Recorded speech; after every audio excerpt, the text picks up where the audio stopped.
Well, first, thank you very much for the very kind introduction. And I'm very pleased to contribute to the Concreto Academy. Thank you for inviting me to share our experience. So that today I'm going to talk about evaluation of electrochemical technique in the conservation of concrete heritage. Um, So first of all, let's say that in any project, the first preliminary steps for concrete restoration will be diagnosis and cleaning. But I won't get into that subject today. Now, what appears from the diagnosis is that rebar's corrosion is the main decay mechanism for historic concrete, with three mechanisms: carbonation-induced corrosion, chloride-induced corrosion, and the combination of both. So that I'm going to show you the electrochemical treatments that can be applied in those three cases.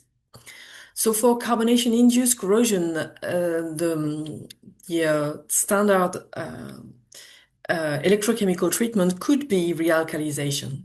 And I insist on the could be because you're going to see that at the end, it's not really the solution. First, what is the principle of realkalization? You all probably know that carbonation induces a decrease of pH of the cement matrix, which is favorable for corrosion. So the aim of realkalization would be to re-increase the pH in the neighborhood of the rebars. How?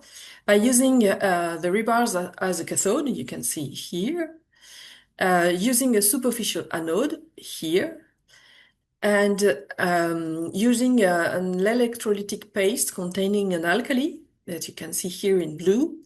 And then you make the connection between the two electrodes, and the idea is to connect that to a power supply, or to use specific electrodes that I'm going to show you.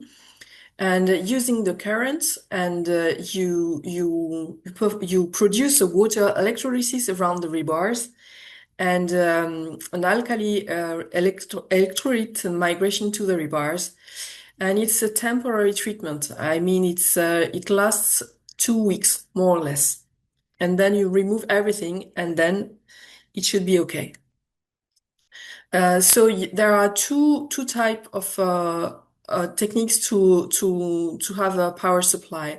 Either you connect directly to a power supply, and here you can see the example of the Camille de Hogue bridge, which is listed as historical in France. That was realkalized in 2006, and here you can see before the treatment with all the corrosion of all the rebars. It's an enobic system with staples, as you can see here, and it has been treated for 2 weeks with realkalization. The other possibility is to use sacrificial anodes, and those sacrificial anodes will generate a current by consumption. And there it is a trial on some walls from the House of Brazil in Cité Universitaire of Paris. So that you use a very specific net of a very specific metal as an anode. There are some standards and recommendations for this technique. The standard is the European standard is the EN 14038 -1, and it concerns both realkalization and chloride extraction treatment for concrete, with a part 1 for realkalization and part 2 for a chloride extraction. There is also a nice document entitled Electrochemical Realkalization and Chloride Extraction for Reinforced Concrete. And there is a recommendation of the Wallon Ministry of Equipment and Transports. And unfortunately, we led 11 years of research in France on both impressed current and sacrificial anode system, with a PhD, 1 postdoc, and 2 research projects. And the conclusions of those all those years of research are that we can see the migration of the alkali. There is a rise in pH just after treatment, and immediately after treatment, the corrosion is slowed, but it's never stopped, unfortunately. We have also find some incompatibilities with deleterious interaction with air sensitive aggregates. And you can see here the treatment was applied to a concrete from to some claustra from Rancy Notre Dame Church from Perret, and with alkali sensitive aggregates. And what we have found is that we have some gels that were produced due to the treatment. So it's a side effect of the treatment, which is very deleterious. And the other point is that we found that in the presence of sulfate, the alkali will react with the sulfate and to generate deleterious sodium and or sulfate, potassium sulfate. So that to conclude on the realkalization, the last point, sorry, is that the durability is not good at all. We have performed some tests in the lab, and we can see a corrosion reactivation, really a strong reactivation only after 30 months. And we tried a lot of possibility, which means it increased the current density, increased the treatment duration, but no improvement. And here you can see a cross-section observed by SEM. We can see the metal here, we can see the concrete here. We can see the initial corrosion products prior the treatment. And 30 months after the treatment, you can see that we have the same corrosion layer, that the same thickness of corrosion layer that appears. So that really the treatment is not durable at all. So to conclude, we can see that the applicability is very limited because you cannot apply it on sulfate polluted concrete, which means no concrete in a urban or in industrial area, and no, it's not possible it's really prohibited for AAS sensitive aggregates due to deleterious reaction. And what has been found also in the literature is that the efficiency is also limited for slag cement. And as you've seen, the overall durability is quite poor. So today is still considered as quite an experimental treatment in the field of historical building in France, and not really recommended. Now, the other possibility is cathodic protection. So first of all, what is cathodic protection? The principle is to lower the rebars,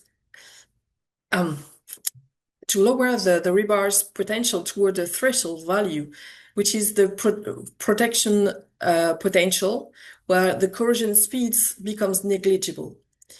Then there is a polarization of the rebars using this time a permanent treatment, and which it's also need a mechanical removal of cracked concrete anodes installation and finishing render.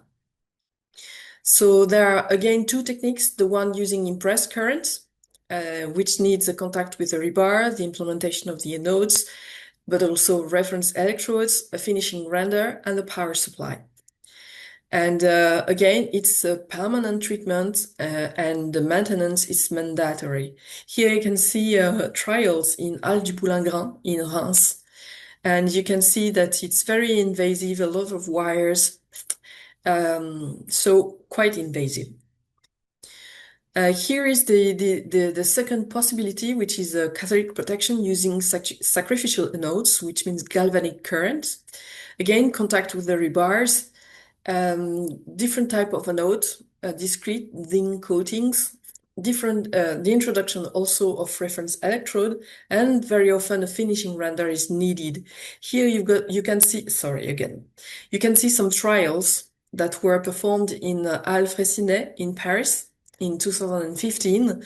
And you can see that quite an amount of holes were necessary either for the electrodes, the anodes, sorry, the reference electrodes and the wires, so that it was not applied, it was abandoned.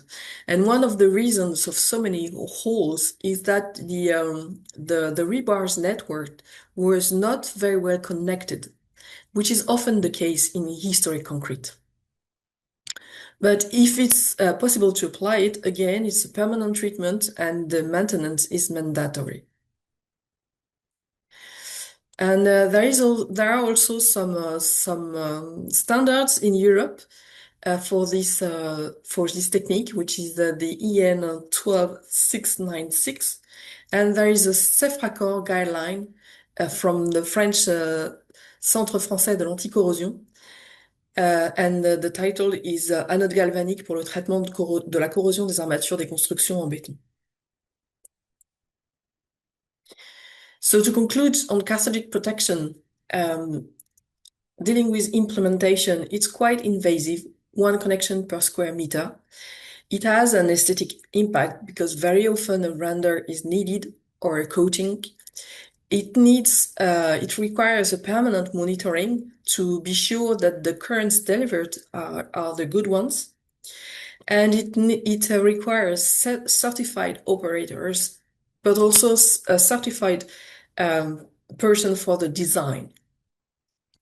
But the conclusion is that it's really efficient, and the durability, I put there that there are some contradictory studies because for sacrificial anode, the durability is not always there because of the consumption of the anodes when the system is not correctly designed right from the beginning. And for both techniques, there were some issues of durability of the connectors versus time. But what we can say is that for the impressed current cathodic protection, the durability is very good generally, and the issue of the connectors has been solved in recent implementation. However, it's not really recommended in the field of historical buildings due to its invasiveness, and it has to be applied only when the corrosion is very active in aggressive environments.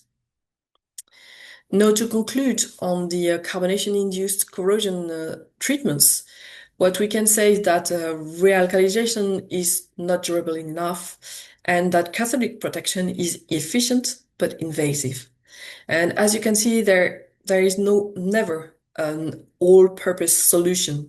We need a combination of solutions.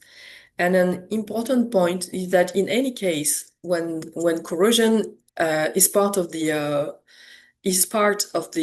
game, you have to pay attention to the patch's quality, either dealing with the material choice and the implementation. Now let's talk about chloride-induced corrosion. Again, two situations. The first one is that we have chloride behind the rebars. So behind the rebars, it means that there are chloride between the surface of concrete, the rebar, and behind the rebar. And the origin of the chloride can be admixture, seawater as mixing water, sea sand, heavy exogenous pollution. And in that case, we have only two choices, either cathodic protection using impressed current or replacement to identical, which is not our best choice for historic monuments. And if the chlorides are only between the surface and the rebars, then electrochemical chloride extraction can be considered. And cathodic protection too, as surely.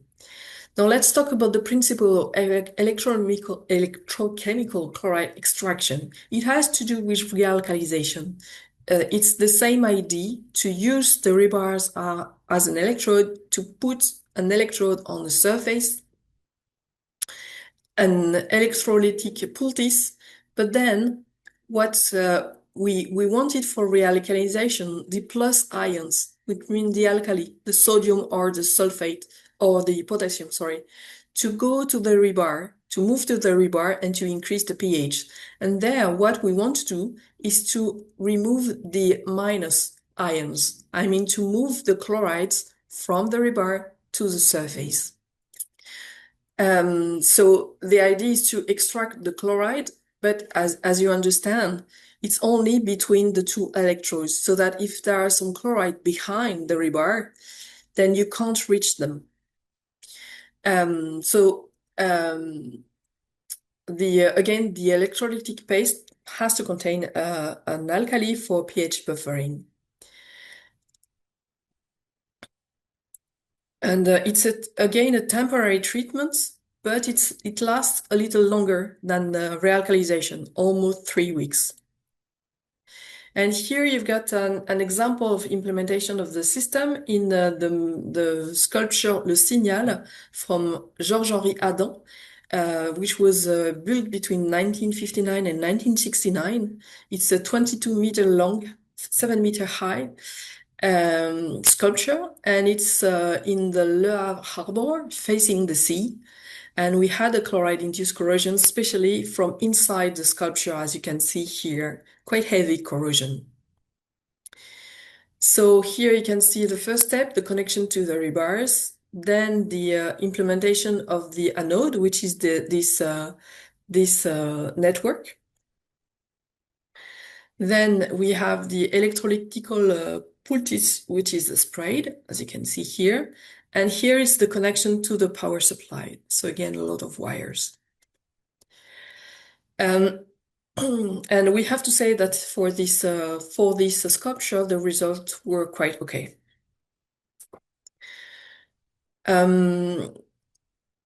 So to conclude on electrochemical chloride extraction, you need a connection to a power supply. It has to be an impress current. There is also a possibility to have galvanic system, but it not really works, in fact.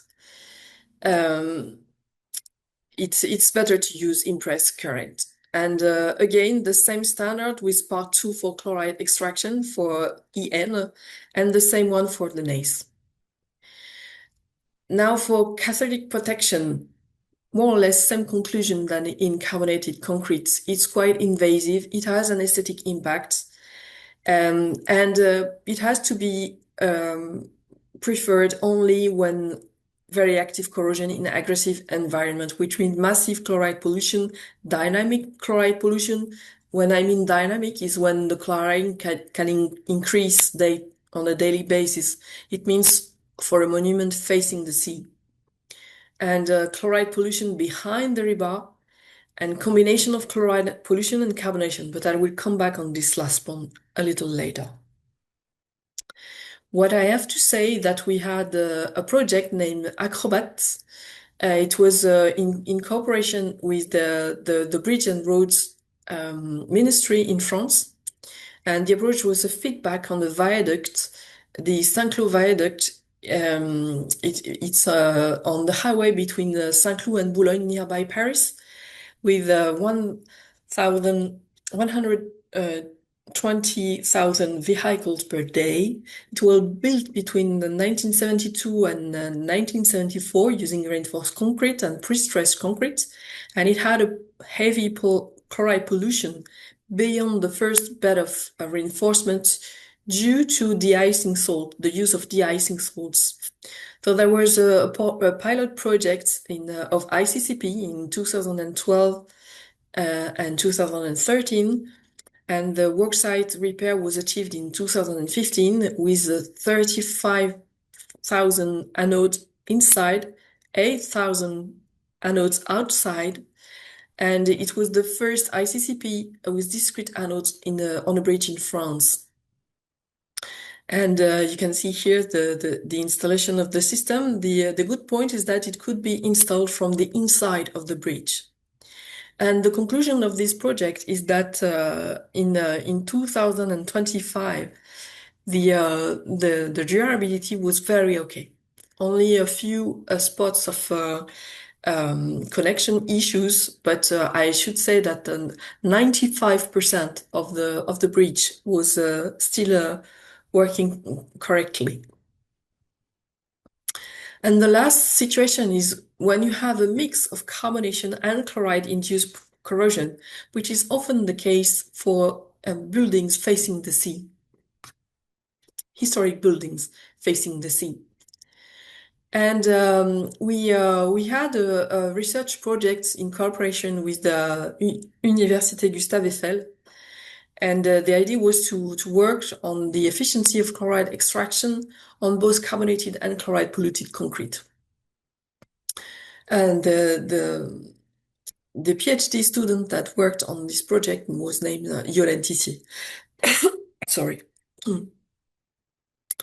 And what we found first is that we had some chloride that were bound by the cement paste prior to carbonation that were released by carbonation. To become free chlorides to produce that could contribute to corrosion. What we've seen is that with the technique, we could really extract the free chlorides correctly. And we could see a corollary realkalisation. As you can see here, we have a ring of realkalisation around the rebar. It's 28 days after treatment and 56 days after treatment. And but the durability of this realkalisation, and again, is not good at all. And we can say that most of the chloride were extracted, but we had local residues. And here you can see a cross section where you can see the metal here, the rebar, and the concrete here. And here you can see a pit of due to pitting corrosion induced by the chlorides, with a lot of chloride inside of it. So that in some spots we had some residues of chloride that were enough to generate pitting corrosion. And anyway, as the concrete was also carbonated, the corrosion was ongoing, because even if we had lowered the chloride content, carbonation was enough to produce corrosion. So for carbonation and chloride-induced corrosion, which again is often combined in historic concrete, the unique solution is ICCP. And I'm going to show you an example of ICCP applied in the villa E1027. As you can see, the villa is facing the sea. The villa was built between 1926 and 1927 by Eileen Gray and Jean Badovici in Roquebrune Cap Martin, near Nice, in the south of France. And as you can see, the villa is facing the sea. Dealing with its structural composition, we had structural elements and floors made of concrete, and non-structural components, more heterogeneous, for the fillings, such as bricks. It was partially rendered and totally covered with a lime wash. As you can see, it's white. And this villa has a strange story. It was abandoned for several years and squatted. And we had a first rescue operation with the highest French listing level applied in 2000. It was set in emergency to preserve the house from disaster. We had water infiltration, ground movements, and rebars corrosion. In some parts of the villa, the state of ruin was very close. And a first diagnosis was set in 2000 with showing that the concrete was a mix of SEM1 with 300 kilogram per cubic meter of cement and calcareous aggregates with siliceous sand. We had a poor quality concrete with an open porosity of 17%, which is quite high. And the surprise was the compressive strength, which was very low for a concrete, between more or less 10 megapascal and 33, which has more to do with calcareous stone than with a standard concrete. A standard concrete for construction, as a reminder, should be something like 25 MPa. And here we are very low. We had very often low concrete cover and a noticeable carbonation. Generally, carbonation was the depth of carbonation was higher than the concrete cover. And a slight chloride and sulfate pollution was evident, but lower than the deleterious thresholds, the usual deleterious thresholds. And some observation led to the presence of Friedel salts and punctually yttringite, showing for Friedel salts the presence of chloride and for yttringite the presence of sulfate. We also had some potential gradients on the patio, especially on the ceiling and the pillars facing the sea. So that the conclusions of the diagnosis were that we had a corrosion-induced carbonation and a slight chloride pollution. A first deep repair operation happened between 2000 and 2006, and the repair strategy adopted at the moment by the architect was to do some patches, to remove the degraded concrete, to apply patch repair, and to use a mineral migrating corrosion inhibitor, and then a lime wash as a finishing treatment, and the foundation were repaired. Unfortunately, in 2016, generalized cracking reappeared with two origins, mechanical and corrosion. We could see scaling, especially on the patio, spooling, again, especially on the patio. You can see here and cracks and scaling, and new infiltration from the balconies. So that a maintenance operation was scheduled to deal with the infiltration. A new phase of diagnosis was engaged and new repair strategy was developed. The conclusion of the diagnosis that we performed in 2016 were that the carbonation had quite progressed from 20 millimeters up to 70 millimeters. We could find a massive chloride pollution from 0.05 up to 2.14% by weight of cement. As a reminder, the deleterious threshold for chloride is 0.4% by weight of cement. So with 2.14% by weight of cement, we are really above the threshold. And what we can say to explain the difference in the results from the first diagnosis and this one, we had anyway a progression of the chloride pollution because the villa is facing the sea, but there were probably some issues of representativeness of the sampling in the first diagnosis. We could also find a massive alkali pollution from 1.19 up to 22.5 equivalent sodium alkali kilogram per cubic meter on the patio and on the balconies of the villa. Again, the deleterious threshold is 3.3, and there we had up to 22.5.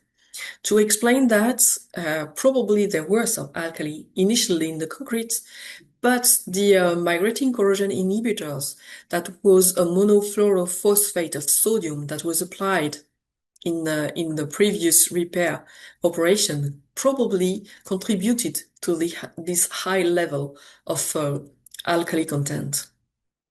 We could also observe a sulfate pollution progression from 1.18 up to 5.36 by weight of cement. Again, the deleterious threshold is 4% by weight of cement. So with 5.36, we are highly above. And again, to explain the difference between this diagnosis and the previous one, two options. We had anyway an ongoing pollution due to the proximity of the sea, and you probably know that the sea is a provider of sulfate. And again, probably also an issue of representativeness of the sampling in the first diagnosis. Another point is that the corrosion appeared still active with very high corrosion current densities. So there the repair challenges were that the previous strategy had a limited durability. The standard patch repair and migrating corrosion inhibitor strategy durability was lower than 10 years.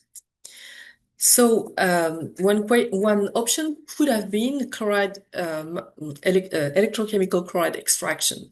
But as the chloride pollution will be inevitably dynamic due to the proximity of the seashore, it could be only a temporary solution. Waterproof paint was impossible due to recurrent infiltration problematic and a concrete loaded with different salts. We never applied a paint on a concrete loaded with salts such as sulfate, chlorides, and alkali. And the last durable option was cathodic protection, but it was very invasive for an historic concrete where we want to have a preservation of a maximum of the original material. So the new repair strategy adopted was a maintenance operation for the infiltration and foundations.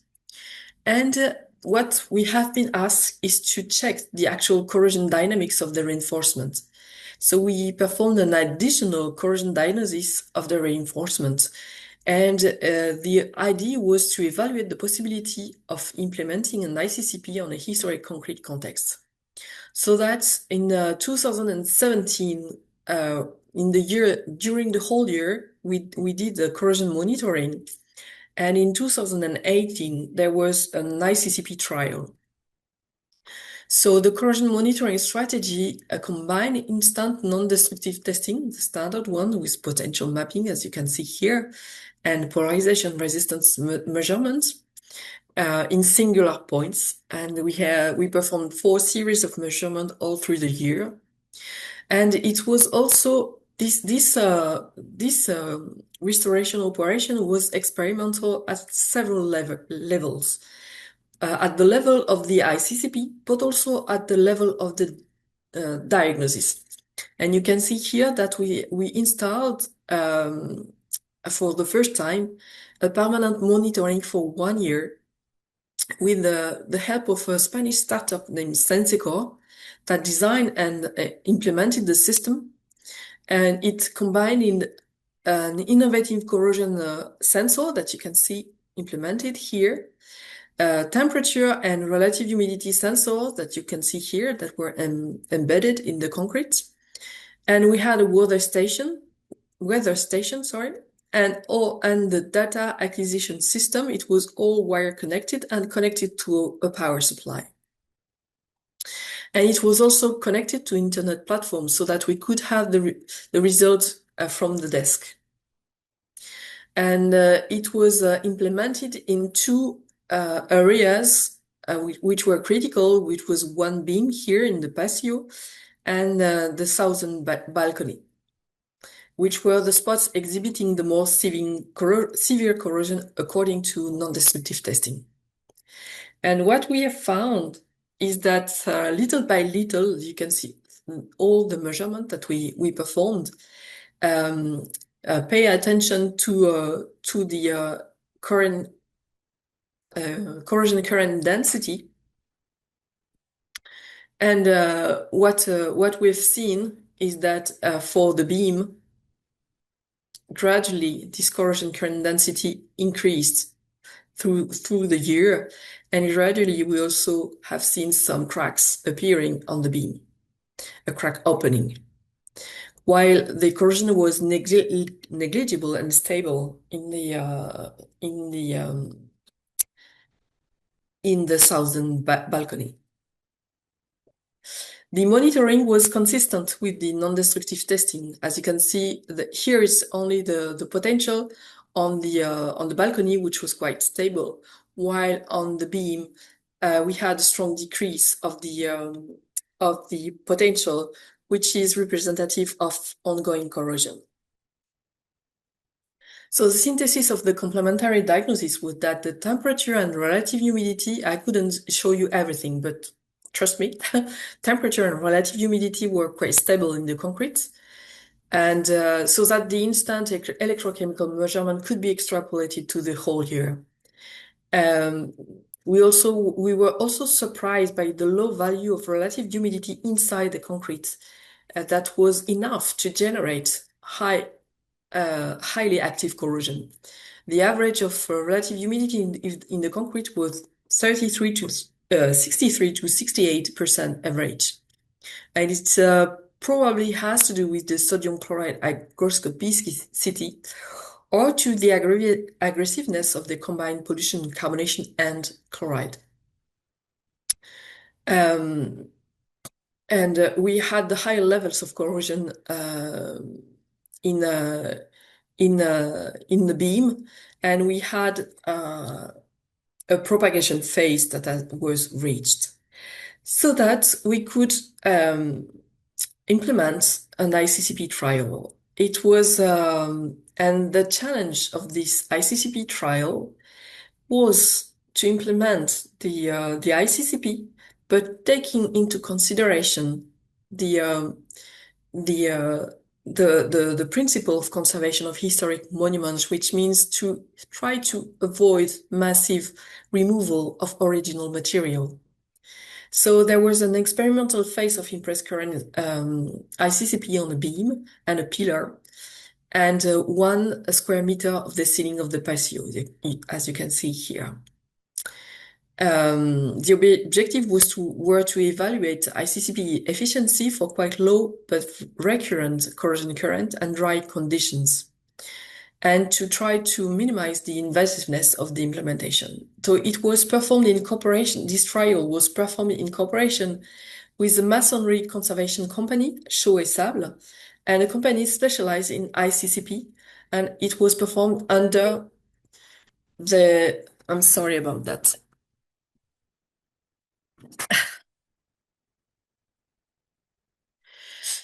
And it was performed under the direction of the heritage architect Claudia Deveau from the DDA company. So what I didn't say probably before is that ICCP must be designed by a specialist, but also implemented by specialists. So here you can see the design of the ICCP for this trial.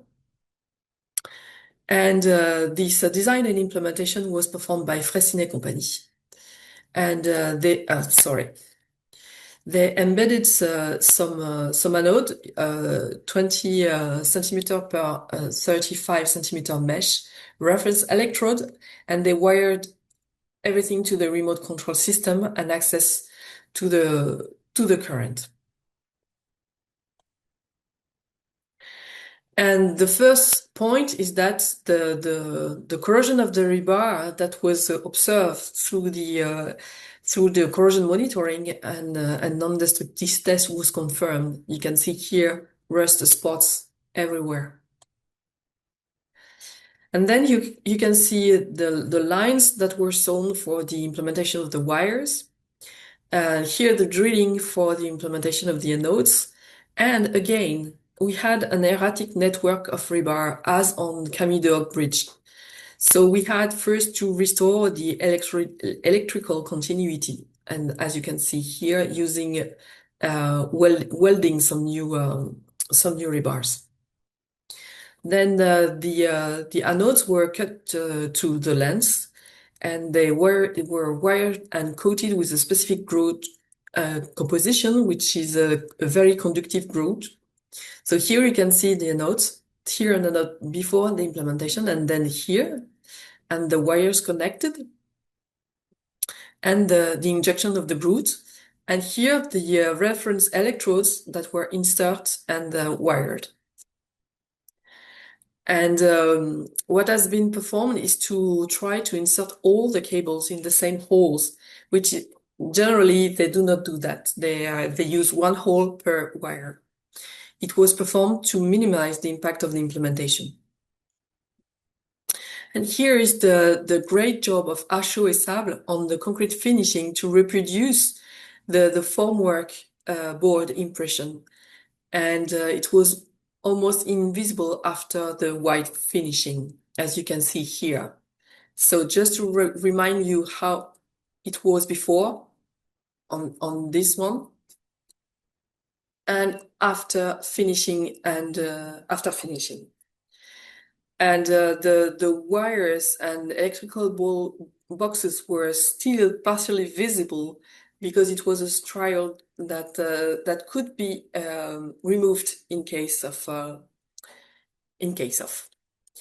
So this trial showed the possibility of a miniaturized implementation with an adaptation to historic concrete conservation deontology.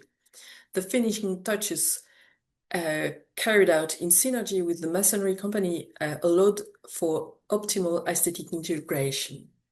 And on the basis of the result of this experimental of this trial, the scientific committee of the villa opted for an ICCP, but only on the structural element facing the sea. They believed that it was still too invasive.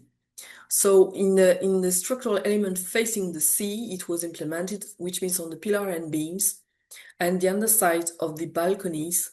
And they considered that it was still too invasive for the rest of the ceiling. And you can see the final ICCP restoration work. In all the slides, you can see during the implementation and at the end of the work site, invisible.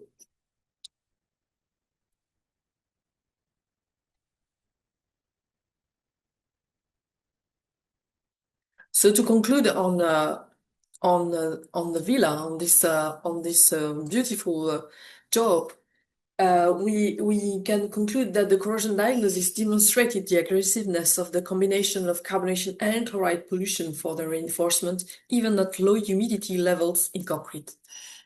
It also showed the limit of punctual measurements and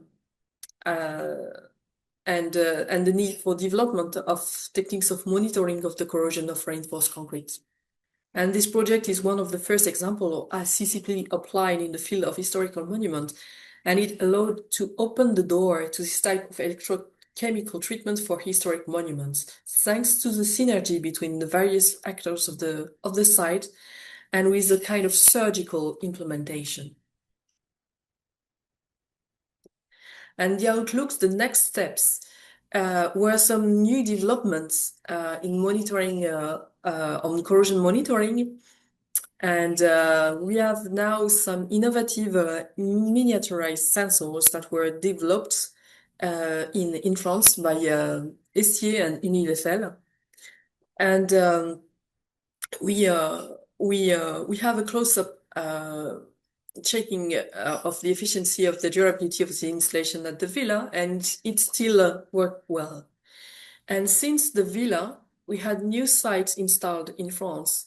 For example, here the belfry of Le Touquet Town Hall with an ICCP, very specific ICCP. This time it was again a new challenge. Because there we had two issues. We had corrosion, a massive corrosion, and again a poor quality concrete with some mechanical strength issues.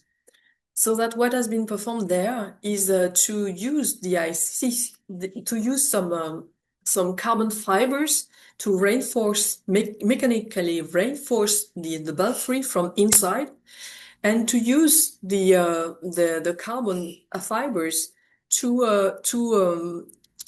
promote the current the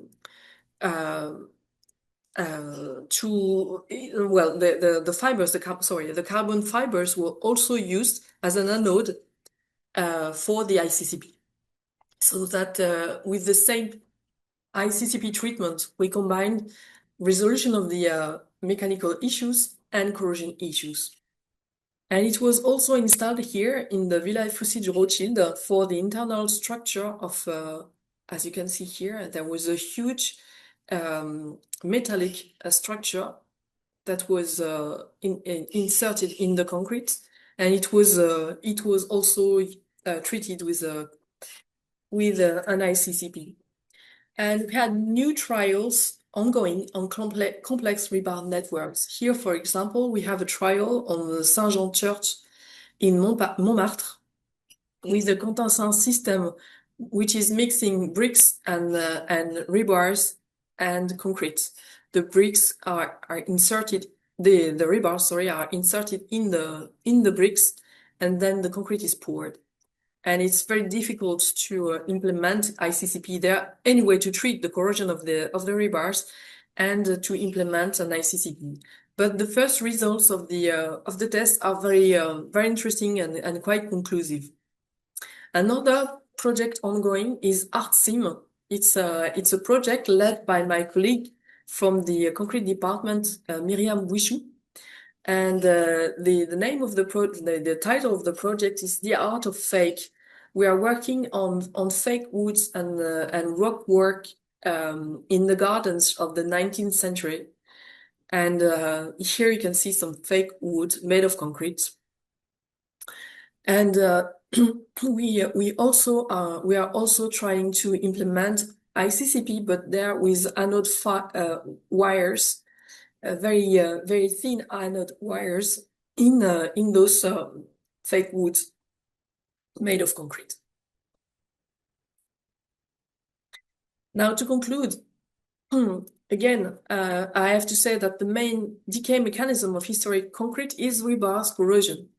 And as you've seen, there is a series of electrochemical treatment that can be that are available on the markets, but we do not recommend realkalisation because it's not durable enough. Electrochemical chloride extraction is possible, but only if non-dynamic pollution and chloride not behind the rebars. And for cathodic protection, it is really efficient but invasive, so it must be only used when the corrosion is very active or in very aggressive environments. And there is an expertise required for system design and implementation and permanent treatment requiring ongoing monitoring. I would like first to thank all the teams that did participate on the project that I presented to you, and all the companies that implemented all those systems, the owners, but also the architects that were in charge of the projects. And now I would like to thank you for your attention.